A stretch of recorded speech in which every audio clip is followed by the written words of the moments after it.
aula de hoje vamos falar sobre sistema de endomembranas. Então, nós já vimos já nas aulas anteriores, já falamos de uma membrana plasmática, né, que é uma membrana que reveste a célula ali por fora, né? Mas agora nós vamos falar sobre as endomembranas. Aquelas são estruturas dentro da célula que são os chamados, né, sistema de endomembranas. Então, antes de nós começarmos esse assunto, vamos fazer uma pequena analogia aqui. Então, imagine que você seja uma célula pancreática, né? Então, o seu trabalho como uma célula pancreática é secretar enzimas digestivas que são transportadas para o intestino delgado e ajudam a digerir os nutrientes do alimento. Então, sua função é essa, é produzir, né? A função sendo uma célula pancreática, né? É o que? Produzir, secretar essas enzimas digestivas que vão auxiliar aí, que vão ser transportadas para o intestino delgado para digerir os nutrientes do alimento. Para realizar esse trabalho, você de alguma forma tem que conseguir que essas enzimas sejam enviadas do seu local de síntese, que é de dentro da célula, para o local de ação, que é o local fora da célula, né? Então, o pâncreas ali, a célula do pâncreas produz essa enzima, mas ela precisa ser deslocada para a célula, para dentro do intestino, para que ocorra a sua ação efetiva, né? Então, esse trabalho é um trabalho que são locais diferentes, né, de produção e de ação, né? Então é necessário que ocorra esse transporte. Então, como você faria isso? Como que ocorreria isso, né? Como que isso ocorre? Como que seria possível de se fazer? Então, no momento de desespero, né, precisa enviar isso para o intestino o mais rápido possível. Você poderia até pensar em despachar pelos correios. Vou mandar aqui por correio aqui essa essa substância aqui para poder chegar lá no intestino. Mas pensando mais friamente, você se lembraria, bom, eu tenho um sistema endomembranário, eu tenho o meu próprio sistema de envio, que é o sistema endomembranar, que faz esse papel por mim. Então eu não preciso de ir na agência do correio e mandar por correio. Claramente isso é uma analogia, mas só para entender. O sistema endomembranar, ele é esse sistema que ele de certa forma, ele auxilia no transporte, né, de substâncias de dentro da célula para fora. Então, o que é sistema endomembranar? Né? O que vem a ser o sistema endomembranar? Então, o sistema endomembranar, pelo próprio nome, né, endo, já quer dizer dentro, né? Então, é um grupo de membranas e organelas das células eucarióticas, né? Então, isso é importante que essas endomembranas, sistema de endomembranas, ele é presente em células eucarióticas que trabalham em conjunto para modificar, empacotar e transportar lipídios e proteínas, né? Então, esse sistema inclui uma variedade de organelas, tais como o envoltório nuclear, os lisossomos, o retículo endoplasmático e o complexo de Golgi, né? Então, o sistema endomembranário ele engloba essas variedades, essas séries de organelas aí. Embora não esteja tecnicamente dentro da célula, a membrana plasmática também faz parte do sistema endomembranar. Então, ou seja, a membrana plasmática está por fora, ela não é endo. Mas, embora ela não esteja dentro, ela também faz parte. Por quê? A membrana plasmática ela interage com outras organelas endomembranares e é por ela que as proteínas secretadas, como as enzimas pancreáticas que nós falamos anteriormente, são exportadas. Então há uma conexão, há uma relação, uma ligação entre a membrana plasmática e esse sistema de endomembranas. Por quê? Se formos parar para pensar bem, a membrana plasmática é ela que controla a entrada e saída de tudo dentro da célula, então ela precisa estar interligada ali com esse sistema de endomembrana para poder permitir que aquilo seja liberado e vá até o seu local de ação. Então, o sistema endomembranário, com uma nota importante, não inclui as mitocôndrias, cloroplastos e peroxissomos. Então, essas organelas aqui, elas fazem parte de uma outra coisa, né, um outro departamento que nós vamos falar nas próximas aulas. Então, o nosso primeiro sistema de endomembranas que nós falar é o retículo endoplasmático, né? Então, o retículo endoplasmático ele tem um papel chave na modificação de proteínas e na síntese de lipídios. Então, ele tem um papel aí fundamental, um papel chave na modificação dessas biomoléculas aí, né, nas proteínas, na modificação das proteínas e na síntese de lipídios. Ele consiste de uma rede de túbulos membranosos e bolsas achatadas, né? Que são esses retículos aí que nós chamamos, né? São uma série de túbulos membranosos e bolsas achatadas aí. Os discos e túbulos do retículo endoplasmático são ocos e o espaço em seu interior é chamado de lume ou de luz, né? Então, esses discos aí, o interior deles é oco e esse espaço interior oco ali é chamado de lume ou luz. Então, nós temos dois tipos de retículo endoplasmático. A gente tem um retículo endoplasmático rugoso e um retículo endoplasmático liso. Vamos entender aqui a diferença principal entre eles aqui. O retículo endoplasmático rugoso, né, recebe seu nome, ele recebe esse nome, né, por causa dos inúmeros ribossomos aderidos à sua superfície citoplasmática. Então, ele é cheio dessas bolinhas incrustadas neles aqui, né? Então, o retículo endoplasmático rugoso, ele tem essa, por isso que ele tem esse nome, né, ele tem essa rugosidade, que são ah, esses ribossomos que estão associados à sua estrutura que dão ele a esse nome. O liso, em contrapartida, ele não tem, né? Então já está aí uma principal diferença ali no retículo endoplasmático. Então aqui nós podemos ver nessas paredes, né, dessas bolsas e dessas curvas, dessas dobras que ele tem ali na sua estrutura, associado vários dessas bolinhas pretas aqui, são vários ribossomos associados à sua estrutura. Então essa é a principal característica do retículo endoplasmático rugoso.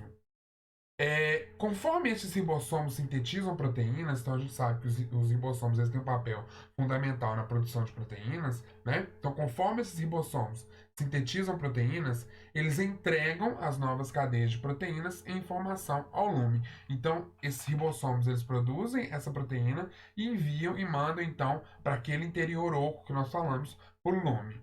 Algumas dessas proteínas são completamente transferidas ao retículo endoplasmático e flutuam em seu interior, enquanto outras são ancoradas à membrana. Então, são algumas diferenças estruturais que podem ocorrer nessas proteínas. Algumas podem ficar ali flutuando ali no seu interior, nesse espaço oco, nesse lume ali, ou outras podem ficar então ancoradas e associadas à membrana, né? Aquele sistema ali de membrana ali, aquelas curvas e aquelas dobras ali que tem na estrutura do retículo endoplasmático rugoso.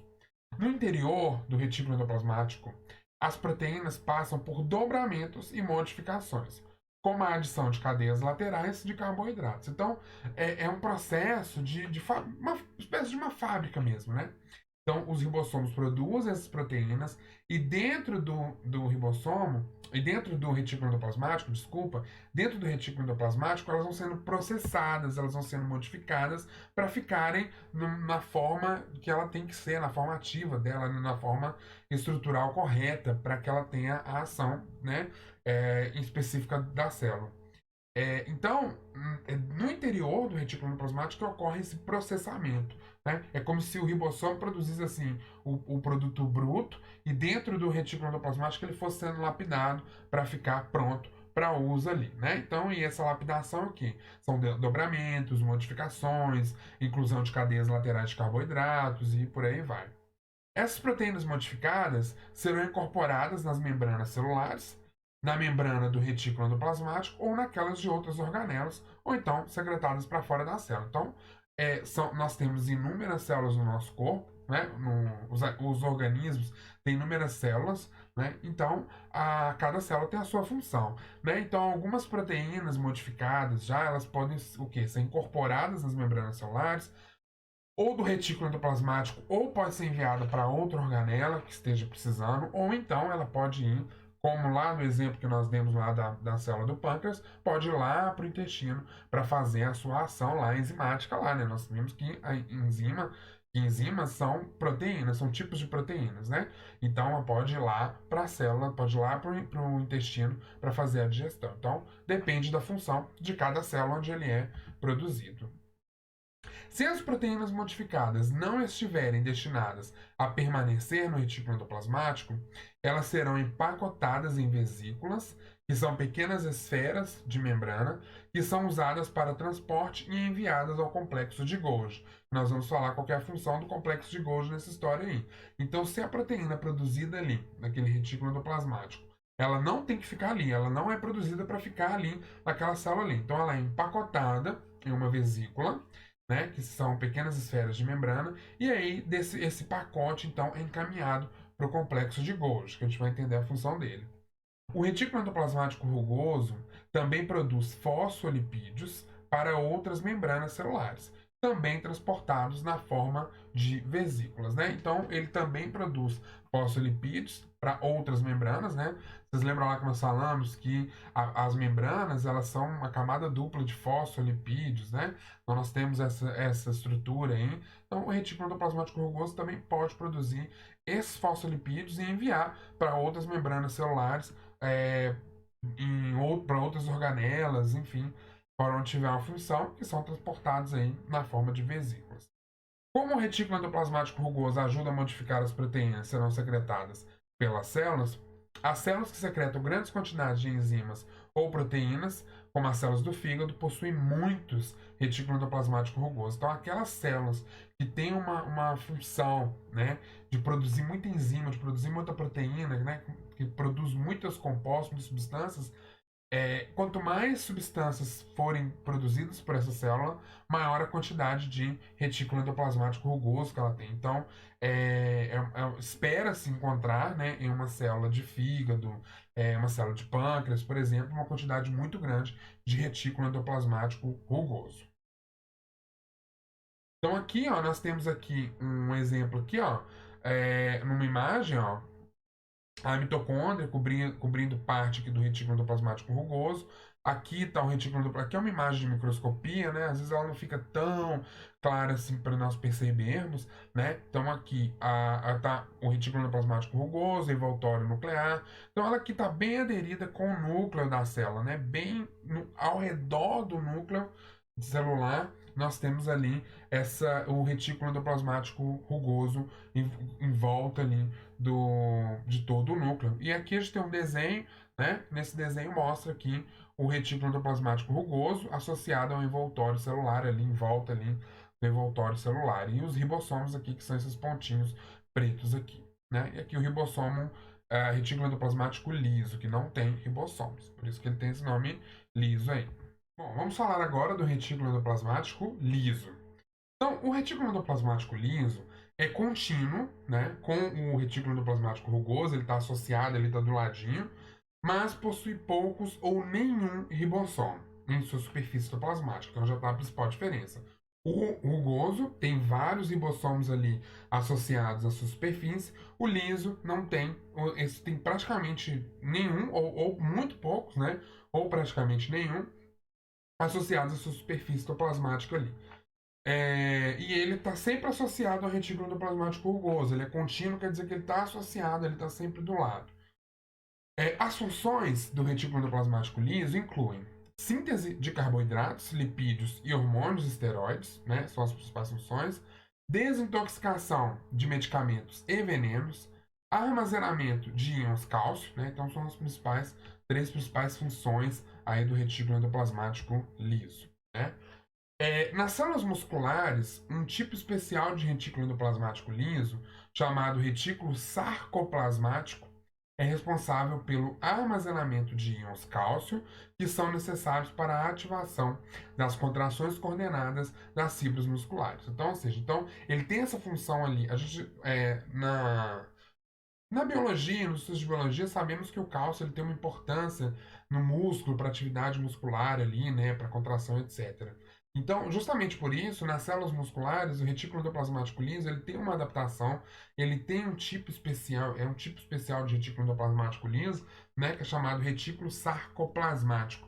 Ele tem essa responsabilidade, ele é responsável ali pelo armazenamento de íons cálcio, né? Então ele tem ali armazenamento de íons cálcio, que são necessários para a ativação das contrações coordenadas, que são importantes, que vão ser usados aí nas contrações coordenadas das fibras musculares. Há também pequenos trechos lisos de retículo endoplasmático encontrados dentro do retículo endoplasmático rugoso. Então, nós temos ali alguns retículos associados ali, liso, associado dentro do retículo endoplasmático rugoso. E esses trechos funcionam como sítios de saída para as vesículas que germinam do retículo endoplasmático rugoso, são chamados retículo endoplasmático de transição. Então, é dali que saem as vesículas para a excreção de determinadas substâncias. São nesses pequenos trechos de retículo endoplasmático liso dentro do retículo endoplasmático rugoso que saem as vesículas de transporte ali das substâncias que tem que ser excretada e que tem ação em outro local. Tá? Então aqui, ó, nós temos aqui, ó, um exemplo aqui, ó, o retículo endoplasmático, aqui, ó. Aqui está o retículo endoplasmático rugoso, né? E aqui o retículo endoplasmático liso, sempre associado, sempre um do ladinho do outro, né? Aqui uma imagem separada, mas ele está sempre associado aqui, o retículo endoplasmático rugoso do retículo endoplasmático liso, como nós podemos ver nessa imagem aqui, tá? Então, gente, visto aí um retículo endoplasmático, vamos falar agora sobre o complexo de Golgi. O complexo de Golgi é uma estrutura, né, uma organela. Então, quando essas vesículas, você lembra lá das vesículas que nós falamos lá do retículo endoplasmático? Então, quando essas vesículas irrompem, saem do retículo endoplasmático, para onde que elas vão? Elas vão ficar ali perdidas? Nossa, vão ficar ali soltas ali no citoplasma ali, sem saber para onde vão. Não, não funciona assim, né? É muito perfeito, né, gente? Então, é muito, tudo muito encaixadinho. Então, antes dessas vesículas e dessas substâncias alcançarem o seu destino final, os lipídios e proteínas nas vesículas de transporte precisam ser organizados. Então é como se fosse assim, é uma linha de produção, né? Então aquele composto ali, aquele produto ali foi produzido na no retículo endoplasmático, vai ser transportado pela vesícula e vai para o complexo de Golgi para ser então organizado, para ser finalizado, vamos dizer assim, para ser finalizado.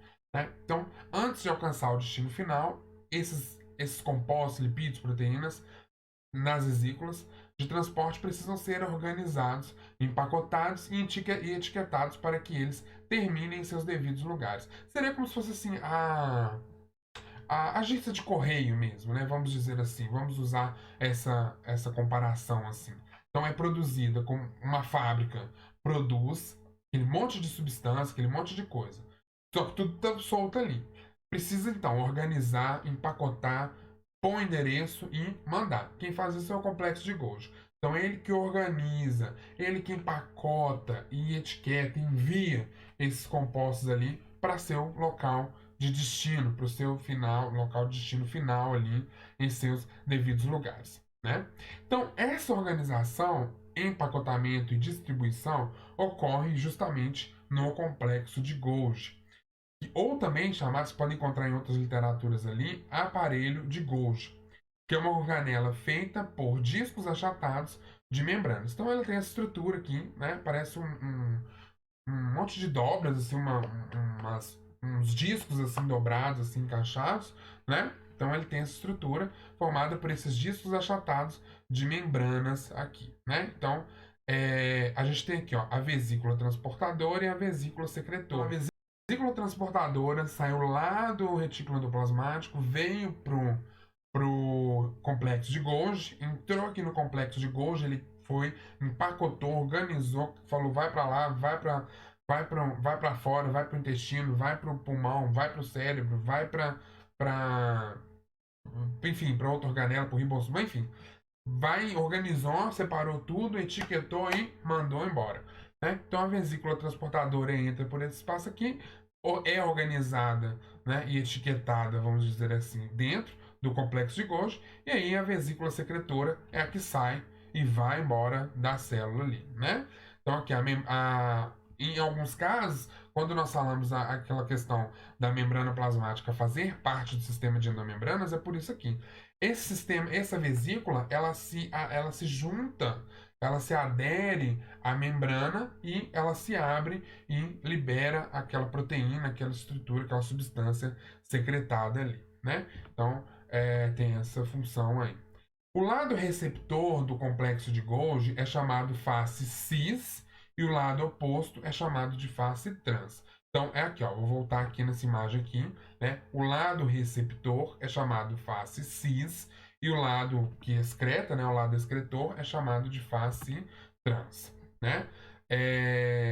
As vesículas transportadoras do retículo endoplasmático viajam pelo citoplasma até a face cis, fundem-se a ela e esvaziam seus conteúdos no lume do complexo de Golgi, dentro ali do complexo de Golgi. Então, ou seja, então vem lá aquela vesícula toda bonitinha do complexo de Golgi lá, ela vai chegar na face cis do complexo de Golgi, vai se aderir a essa funde-se, né, a estrutura do complexo de Golgi, joga o que estava lá dentro, né, dentro do complexo de Golgi, no lume, né, naquela parte interna do complexo de Golgi, e aí essas proteínas lá, elas são, e os lipídios percorrem o complexo, passam por alterações e são endereçadas e encaminhadas. Por exemplo, cadeias curtas de moléculas de açúcar podem ser acrescentadas ou então removidas. É ela que organiza, é ela que vai fazer ali, não.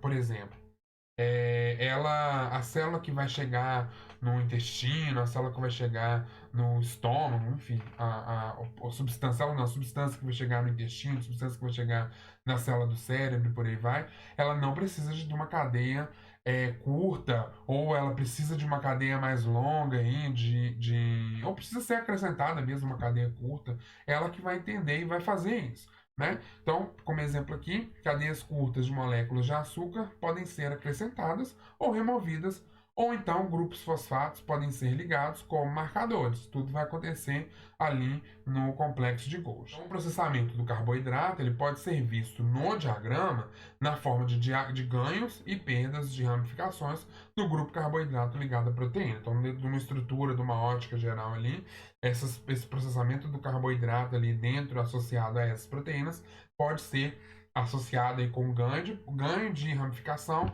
ou aumento ou perda, né, de ramificação.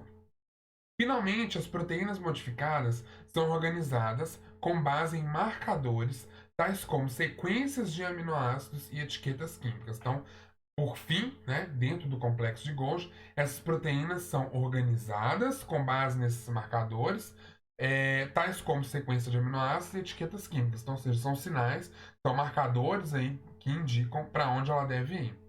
E empacotadas em vesículas que irrompem da face trans do complexo de Golgi. Algumas dessas vesículas que são secretadas despejam seus conteúdos em outras partes da célula, né? Então, como nós falamos, ela pode ficar ali dentro da célula mesmo, mas ir para outra parte da célula, como nos lisossomos ou vacúolos, onde serão usadas. Outras se fundem à membrana plasmática, disponibilizando as proteínas úteis para a membrana e secretando outras proteínas para o meio extracelular. Né? Então, elas podem ter qualquer destino. Ou pode sair para fora da célula e ir para outra parte, para outro lugar, ou pode ser utilizada dentro da própria célula, né? E por aí vai. Então, as células que secretam muitas proteínas, como células de glândulas salivares, são secretoras de enzima digestiva, né? As células de glândulas salivares trabalham o tempo todo, né? Porque elas excretam ali enzimas digestivas, e enzimas são proteínas. Então, elas trabalham muito aí nesse sentido, nessa excreção de proteínas. Ou então, células do sistema imunológico, secretoras de anticorpos, né? Que também o tempo todo o organismo precisa aí combater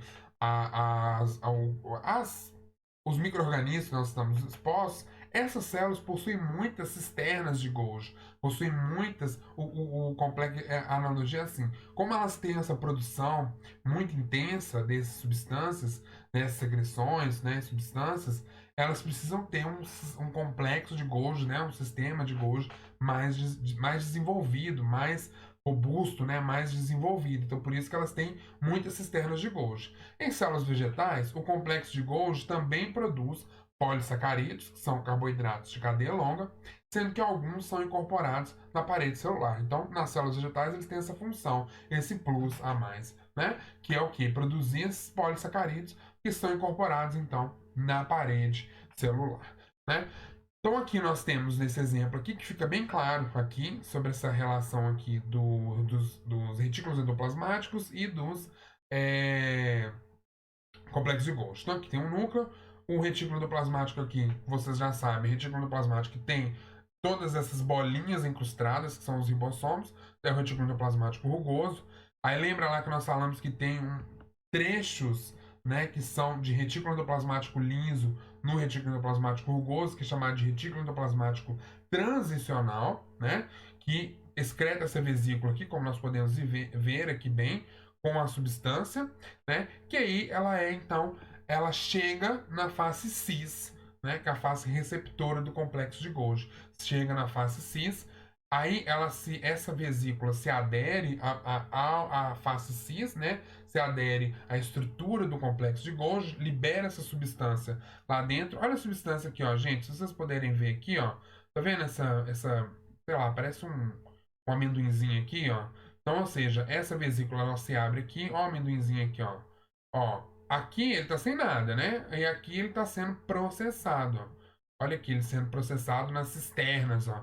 Cada volta aqui, cada dobra aqui, né, é uma chamada cisterna. Ó como é que ele entra de uma forma e ele sai completamente diferente aqui, né, na face trans. Então, ou seja, o retículo endoplasmático secreta pelo retículo endoplasmático transicional ou pelo retículo endoplasmático liso, chega na face cis do complexo de Golgi, ela então se adere àquela superfície, libera aquela proteína, aquele composto que o retículo endoplasmático produziu, ele passa por essas cisternas, onde ela é processada, até chegar à face trans e liberada por uma vesícula de transporte, uma vesícula secretora, uma vesícula de transporte, que sai do complexo de Golgi, né? Se adere aqui à estrutura, ela se adere à membrana plasmática e aí ela vai ser liberada aí, como a gente pode ver a sequência nessa imagem aqui. Ok? Então, eles são organelas separadas, mas elas trabalham muito conjuntamente, elas trabalham juntas. Então, visto sobre o complexo de Golgi, a gente vai falar agora sobre os lisossomos. Né? O lisossomo é uma organela que contém enzimas digestivas e atua como se fosse uma usina de reciclagem das organelas na célula animal. Então, ele é uma estrutura ali, ele é uma organela que ele tem dentro dela enzimas digestivas e ele atua como uma espécie de um lixeiro, vamos dizer assim, uma usina de reciclagem, né, das organelas na célula animal. É ele que degrada as estruturas obsoletas para reutilizar suas moléculas. Então tem lá uma estrutura, alguma coisa lá que está sobrando na célula, que está sem função. Ele vai degradar e vai. Vamos pensar assim. Vamos fazer uma outra comparação aqui. Eu tenho um Lego, eu construí um castelo de Lego, né? Pronto. Só que o castelo de Lego já está ali construído tem muito tempo. Então, o que vem o lisossomo fala, tá sem função ali, e aí fulano quer construir um barco, né? Então, ou seja, então o que ele vai fazer? O lisossomo ele vai pegar aquele castelo, vai desmontar aquele castelo e vai obter várias pecinhas de Lego separadas para que essas pecinhas possam ser aproveitadas para se construir o barco. É mais ou menos uma coisa assim. Então tem ali estruturas obsoletas, né, dentro da célula. O lisossomo ele vai pegar, ele vai desmontar aquilo ali para reutilizar em outras moléculas, em outras substâncias e moléculas. Então, os lisossomos são parte do sistema endomembranar e algumas vesículas que deixam o Golgi são direcionadas para o lisossomo. Algumas dessas substâncias ali que deixam o Golgi, eles são enviados diretamente, então, para o lisossomo. Mas, por que os lisossomos não se autodigerem? Então, assim, se a gente for parar para pensar bem, fazer uma análise, peraí, ele tem dentro dele substância digestiva, né? Mas por que ele não se consome, por que ele não se degrada, essa substância digestiva, né? Por quê? O que acontece? Que ele não se autodigere, né? Então, a maior parte das proteínas encontradas na membrana do lisossomo tem um número anormalmente grande de grupos carboidratos de açúcares ligados a elas.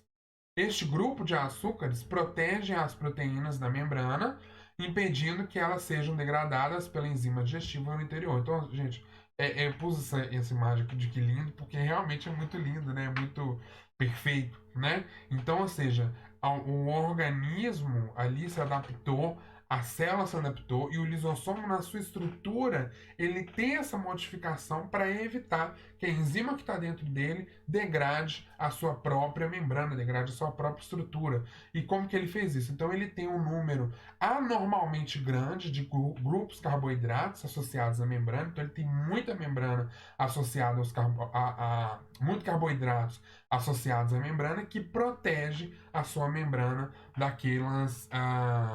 daquela degradação dessas enzimas digestivas que tem dentro dele. Então é muito perfeito, né, gente? Muito admirável, né? Os lisossomos também podem digerir proteínas externas que são trazidas para o interior da célula. Então, ou seja, alguma proteína externa, ele tem a capacidade de digerir, por algum acaso, alguma proteína externa entra, né, que são trazidas para o interior da célula, o lisossomo tem a capacidade de digerir essa proteína. Por exemplo, vamos considerar o macrófago, que é um tipo de glóbulo branco do sangue que é parte do sistema imunológico humano. Então, é um processo conhecido como fagocitose, né, que é um processo que existe aí. Uma parte da membrana plasmática do macrófago invagina-se, dobra-se para dentro. Então, ou seja, invaginar é um processo de dobrar para dentro, para engolfar o patógeno, como mostrado na figura próxima ali. Então, ou seja, isso acontece, né, gente, quando o organismo está sendo atacado por algum micro-organismo patógeno, né, por algum patógeno, enfim, algum que vai fazer um mal, né, algum micro-organismo patogênico aí, vai fazer o mal, então ele vai ter essa função, então, de invaginar, com essa invaginação, esse dobramento para dentro, para engolfar o patógeno, como mostrado aqui. Então aqui eu tenho o patógeno, né?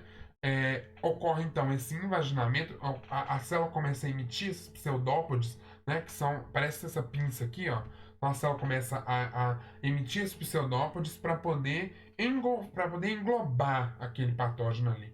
Englobar, e ela envolve aquilo ali numa espécie de uma vesícula, né? Esse processo é chamado de fagocitose.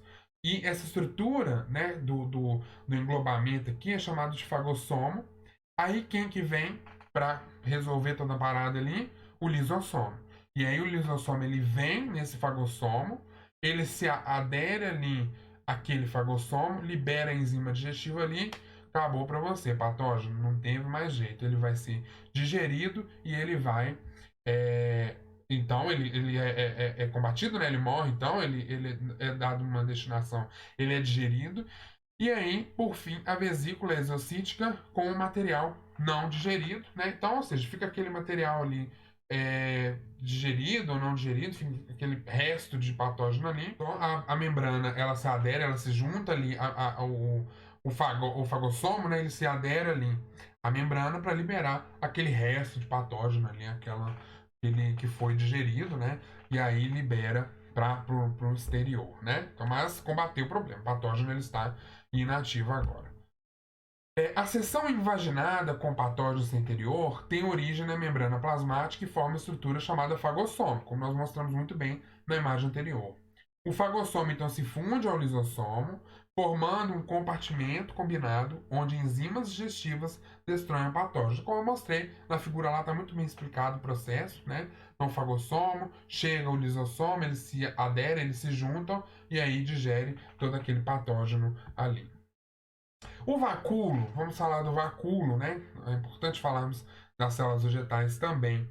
Então, as células vegetais são únicas porque, além de elas terem a parede celular, elas também têm uma organela parecida com o lisossomo, que é o vacúolo, né? Então, ou seja, a gente sabe que as células vegetais, uma das principais diferenças aí, célula vegetal e célula animal, é a questão da parede celular e a presença do vacúolo na célula animal. O vacúolo que tem uma função semelhante, uma função parecida com a do lisossomo. O grande vacúolo central armazena água e resíduos. Né? Então, o vacúolo ele tem essa importância porque ele é um depósito ali, ele armazena água e resíduos.